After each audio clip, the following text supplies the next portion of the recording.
hold me closely to his side.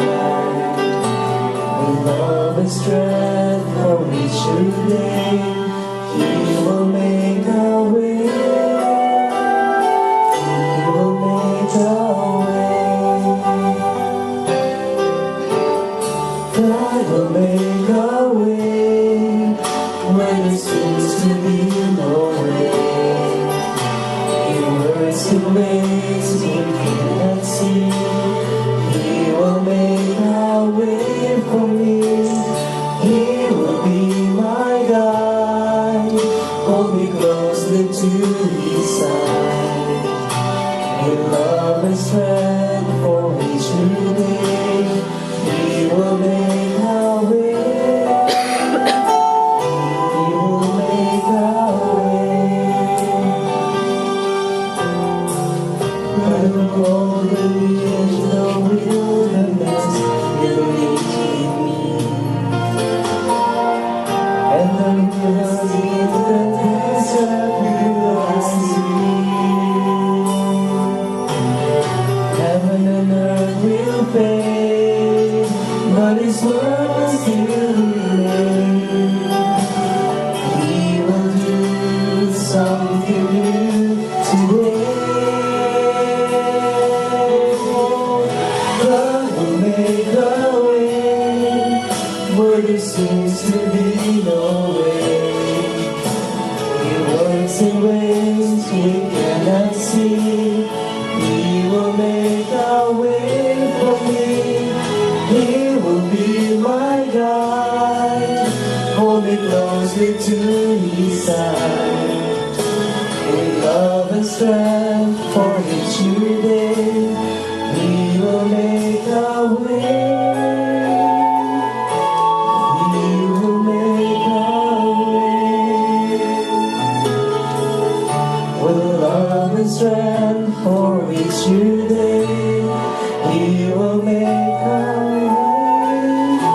He will make a way.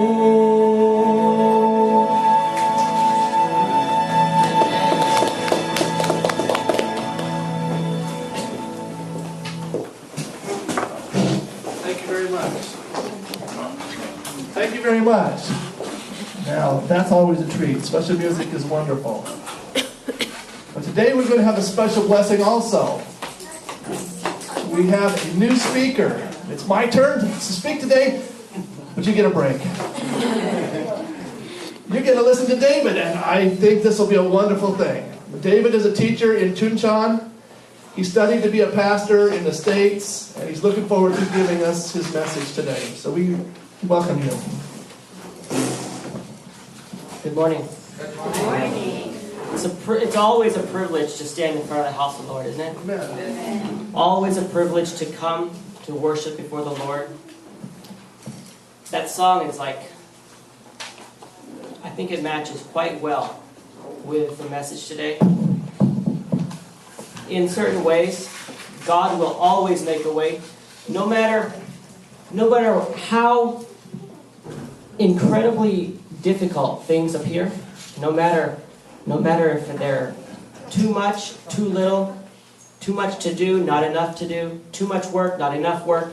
God will always make a way for us to live in health, in perfect health, with God as our leader. I want to tell you a story, a couple stories. They're fictitious, they're not real, but they convey a very important point, very important, very pertinent point to our situation in life today, these days. Now, one time, the devil was talking to one of his apprentices. And I don't know if you've read C.S. Lewis, the Screwtape Letters. That's where I got this from. He was talking to his apprentice, and he's like, the apprentice said, you know, there's this guy, I cannot reach him. I don't know what to do. He always comes to work on time. He's never late. He's never jealous. He never cheats on his wife. He never, as far as I know, thinks about anything besides what God has instructed him to do. And so I really don't know what to do. I came to you because there's no way I can reach this guy. He is like the best guy that I've met. And the apprentice goes on, I think he's just too good for us.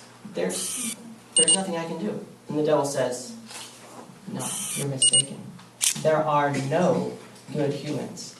Haven't you read in their Bible? Everybody has sinned and fallen short of the glory of God. That means, what does that mean? That means everyone is under our control. There's nothing that they do that you cannot corrupt for them. Nothing. Apprentice steps back, he thinks, yeah, well, okay, but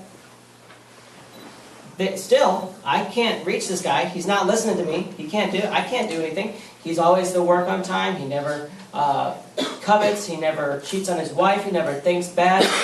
There's still nothing I can do. I need your help. Can you help me? And the devil's like, the better question is, my young imp, will I help you? Okay, will you help me? Well, yeah, I see there's no reason I shouldn't help you. You are my apprentice, and I'm supposed to be training you. And, well, whether I like it or not, I am your teacher. I can help. I will help you. Don't you see that anything a human does can be used to further our cause? Apprentice, anything? Anything a human does can be used. What if they're doing something really good? Anything a human does can be used for our good. But this guy, he goes to church every single week. He pays tithe, he pays offering, he even gives to the poor. How can that be used against him, against our enemy? Well, what is his motive? What if he does it for a different reason? To break off from the story, I was reading a book one time. I forget what the name of it was, but there was this musician who had come out of the occult world. He wrote a book, and he said, in the occult worship, we would sing out of a Christian hymnal. We would sing praises out of a Christian hymnal, but they were to Satan. They were the same words, the same tunes, everything was the same. If a Christian walked in there, they would probably think, oh, they're singing our song. This must be a great place. But they're actually singing to the devil. And he said, there was no greater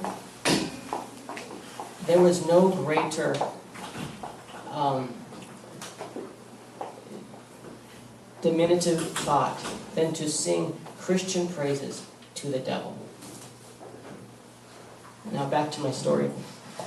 So the apprentice is like, or the devil's like, okay, so he needs to have another motive. He needs to have another reason for doing the things he does. You say, tell me a little bit about this guy that you want to overcome. He says, well, he likes to work, he does a really good job, and he's really particular. He likes to do it very well. He says, well, that's it. Get him to think of his job with pride, with a sense of urgency. Get him to do his job the best that he can.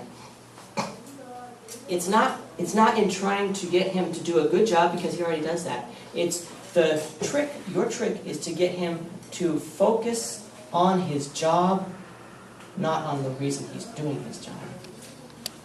Focus on his job, not on the reason. Why do we go to work? Why do we make money? Do we make money so that we can live, or do we live to make money? You see, there is a difference. If we live to make money, we are working for the money. If we make money to live, then we make enough of what we need, and we can enjoy what we have. If we live to work, if we live for the money, then we're slaves to that money. The apprentice is like, wow, that's a really good idea. And the devil goes on. It's like, you know, one of the great things about humanity is that they have 100% control over everything that they choose. 100%. But that's also the worst thing. They have 100% control. The reason it's the best thing is because we can use that. If he likes his job, let's put a little pride in there for him. And he can choose that he likes the pride better than, he likes the excitement better than why he's doing it, to take care of his family. The reason it's the worst thing is because if they choose the good, if they choose their family, if they choose the better things, we have no power over that. We have no power over anything that they choose. If they choose us, that's great. That's why we have to work so hard in trying to get him to put pride into his work, to put pride into the fact that he's got more than his neighbor, to put pride into the fact that he can do more than his neighbor, not in the fact that God has given him the ability. That's not our purpose, says the devil.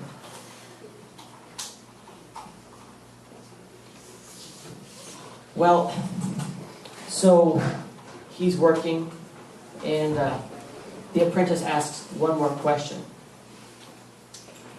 What if he realizes that we're putting pride into his heart, or prejudice, or the desire for more? He's like, well, that's your difficulty. That's your job. You need to help him to become focused on self, focused on not the others around him, but his job.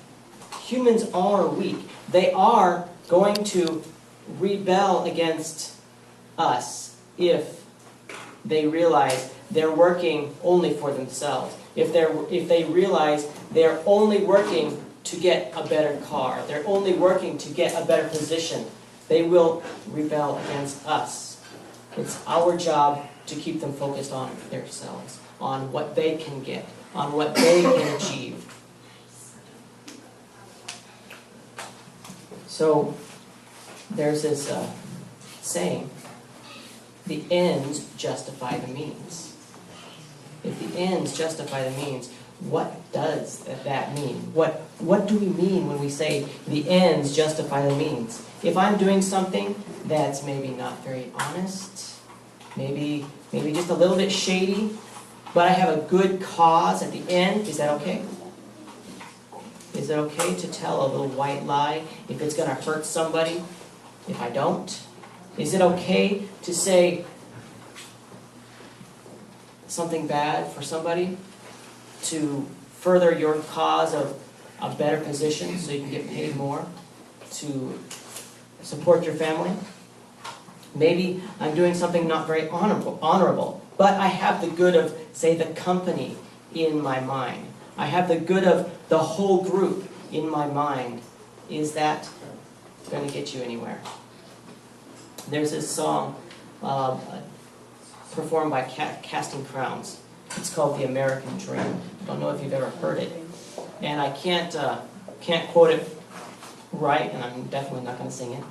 But it goes like, there's a guy, and he's working really hard.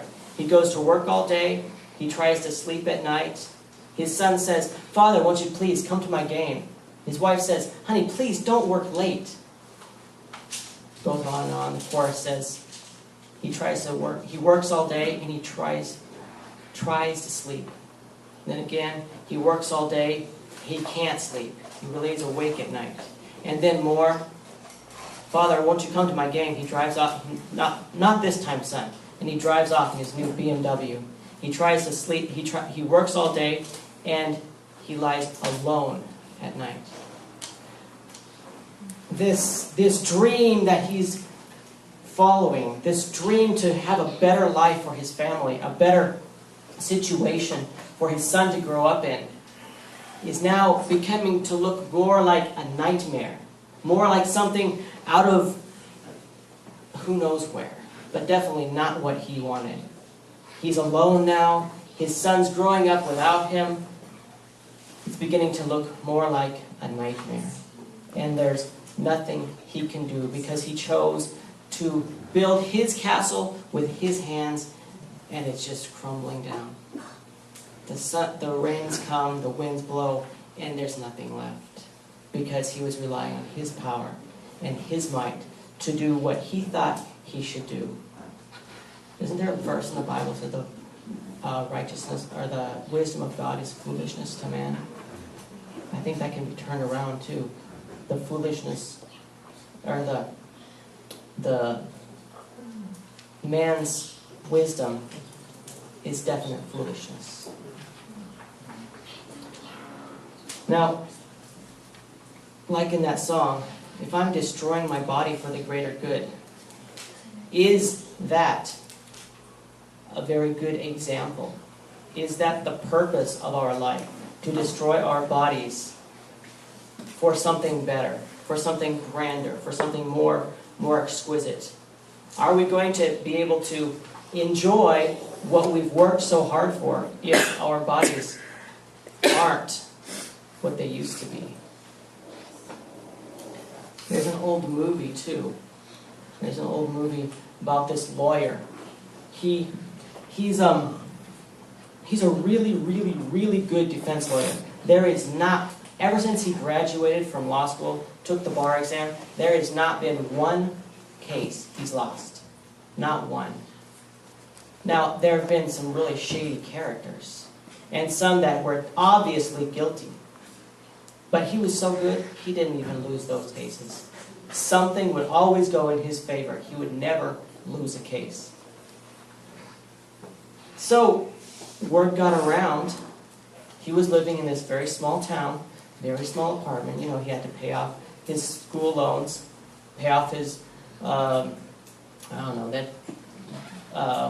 school. You know, it's expensive. He had to pay off all of his loans. So, his wife and him, very small apartment. But every night he would come home, he would study in his half of the apartment, she would study in her half, and you know, it was a life. It was a nice life. Then he got an offer from the big city. One of the biggest firms in the city offers for a paid apartment. Everything was paid for. Furnishings, transportation in his car, a nice BMW. Everything was paid for. And he's like, "Hon, we should do this. I mean, this is the big break. A raise, everything's paid for. We can have our loans paid off in like no time flat. And then we can just chill out. I'll have time on my hands. We'll have time to spare. We can start a family. We can provide everything that we want for them, for our family." And so she's like, "Well, okay." His mom was against it. She's like, "No, you shouldn't do this. This seems bad. Going to the big city. Don't leave your home behind." He's like, "Mom, but I have to. This is my big break." Well, and they moved to the big city. They moved to the big city, and he gets his first assignment. And he does really good. His wife's at home. She's enjoying fixing up the place, new paint on the walls, pictures here and there, new upholstery on the furniture. And she's finished, but her husband's still not home. And he gets another case. He wins that case. He gets another one. He wins that one. He gets another one. She's like crying out desperately, something's missing in my life. Something's missing. He doesn't understand because he's working. If I do this one more thing, we'll have our loans paid off, and then.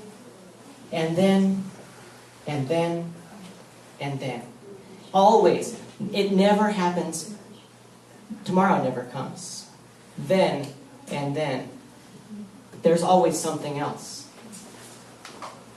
Soon, she says, "Hon, this is not good. You are not the man that I married. You're never home. Where are you? Why can't you take care of me?" "I'm busy, hon. Look, I'm working for us. For us. See, we have just this much more to make. And then. One more expense after one more expense." His dream had become more like a nightmare. Things are going to get better. The next time, things will get better. To make things better, he was losing the only thing he had. The only true good thing that he had. He was losing his family to make life for his family better. Isn't that kind of ironic? We try to make things better, but when we don't, or when we try on our own, making things better always just seems to make things a little bit worse and a little bit worse until there's nothing left. At the end of this movie, his wife is committed to an insane asylum, mental hospital, and he realizes he's lost the best thing in his life because he would not stop and listen and take care of his wife. He lost the best thing that ever mattered to him, the true thing that ever really mattered to him. He goes to confide in his boss. "Boss, why? Why did you do this? Couldn't you see?